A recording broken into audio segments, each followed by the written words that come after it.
So some of you might know that despite the fact that Steve has spent the bulk of his career in Silicon Valley, he's actually a New Yorker. So he's one of us. So I just figured we should remind Steve of this in case he gets too comfortable with Steal my wallet? That would remind me I'm back in New York. Well, I'm a little worried that the weather might, get you wanting to run back.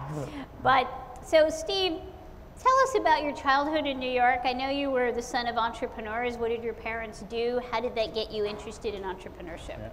My parents were immigrants, went through the classic Ellis Island refugee story, and worked in sweatshops in the Lower East Side, and eventually their goal was to open up a grocery store, and they did on, I think, 8th Avenue and about 24th Street, which now, if they would have held on to it, would have been a great real estate coup, but basically that was the dream. That was the American dream for them, and so they were small business entrepreneurs, and I grew up with my parents doing that.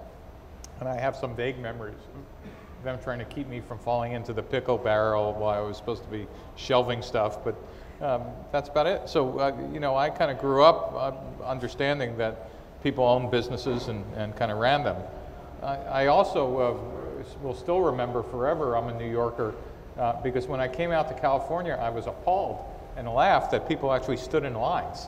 And I still kind of laugh that people stand in lines, because one of the characteristics of a great entrepreneur is you're always first in whatever line there was. And I kind of, my wife would chalk that up to bad breeding, and I would chalk that up to New York City kind of canonical edge for an entrepreneur. So when did you get interested in entrepreneurship?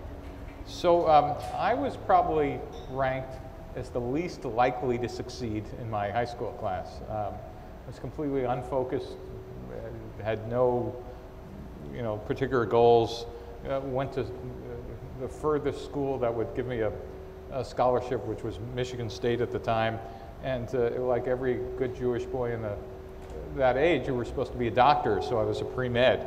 And then very quickly discovered I didn't want anything to do with college or medicine.